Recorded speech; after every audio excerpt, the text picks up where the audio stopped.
నాకు ఆడబిడ్డలు లేరు. మిమ్మల్ని చూస్తుంటే నా అక్క చెల్లెమ్మలుగా ఆడబిడ్డల మాదిరిగా ఉన్నారు. సభకు హాజరైన మిమ్మల్ని చూస్తుంటే పూర్వ రోజులు గుర్తుకు వస్తున్నాయి అంటూ ప్రసంగాన్ని ప్రారంభించిన చంద్రబాబు నాయుడు తాను మహిళా పక్షపాతినని, టీడీపీ హయాంలో మహిళల అభివృద్ధికి వారి ఆర్థిక స్వావలంబనకు చేపట్టిన పథకాలు, కార్యక్రమాలను వివరించారు. తెలుగుదేశం పార్టీ మహిళలకు పుట్టినిల్లు అని, కష్టాలు చెప్పుకునే స్వేచ్ఛ ఉందన్నారు. మీకు భరోసా ఇవ్వటానికి వచ్చా, పెద్ద కొడుకుగా సేవ చేస్తారని హామీనిచ్చారు చంద్రబాబు. ఉత్తరాంధ్ర ద్రోహి జగన్ అని ఒక్క ప్రాజెక్టు కట్టారా, రోడ్డు వేశారా, నీరిచ్చారా అని ప్రశ్నించారు. ఇళ్లు కాదు ఊళ్ళు కట్టామని గొప్పలు చెప్పారని, అవి ఇళ్లు కాదు గూళ్ళు అని చంద్రబాబు ఎద్దేవా చేశారు.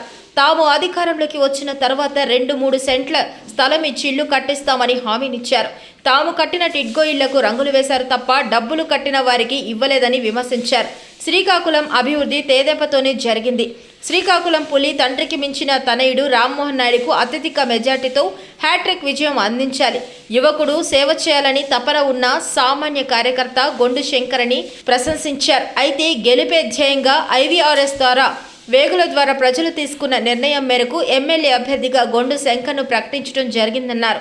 మీరు ఎంచుకున్న అభ్యర్థిని భారీ మెజార్టీతో గెలిపించి అధర్మాన్ని చిత్తుచిత్తుగా ఓడించాలని పిలుపునిచ్చారు.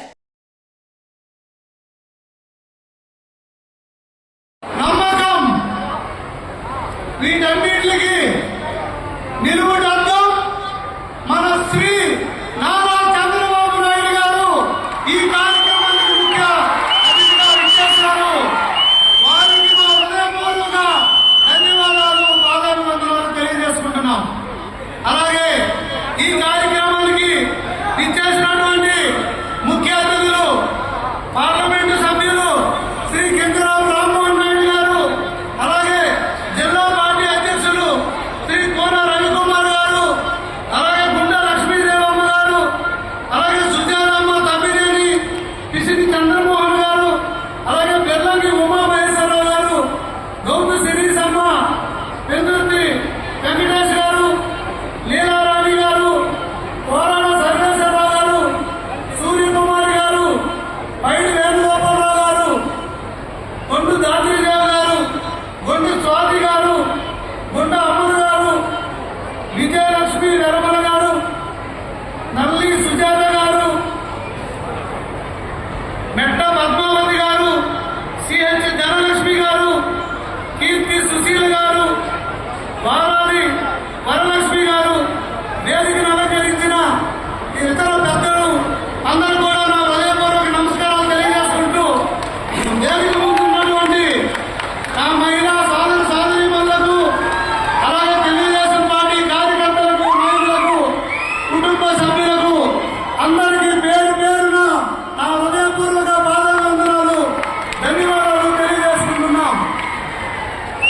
మీకందరికీ తెలిసిందే, తెలుగుదేశం పార్టీ పెట్టినప్పటి నుండి కీర్తి చేసిన అన్న నందమూరి తారక రామారావు గారి దగ్గర నుండి మన జాతీయ పార్టీ అధ్యక్షులు చంద్రబాబు నాయుడు గారి వరకు మహిళలకు పక్షపాతి.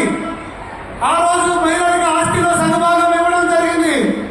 ఈ రోజు డ్వాక్రా మహిళలకు డ్వాక్రా రుణాలు కానీ, డ్వాక్రా గ్రూపులు కానీ పెట్టి ఆర్థికంగా ఎంతో బలోపేతం చేసి మహిళలందరికీ రాజకీయంగా, ఆర్థికంగా అన్ని రంగాల్లో చైతన్యవంతం చేసిన పార్టీ ఏదైనా ఉందంటే అది తెలుగుదేశం పార్టీ, నారా చంద్రబాబు నాయుడు గారి వల్లే సాధ్యమైందని కూడా మీకందరికీ నేను తెలియజేసుకుంటున్నాను.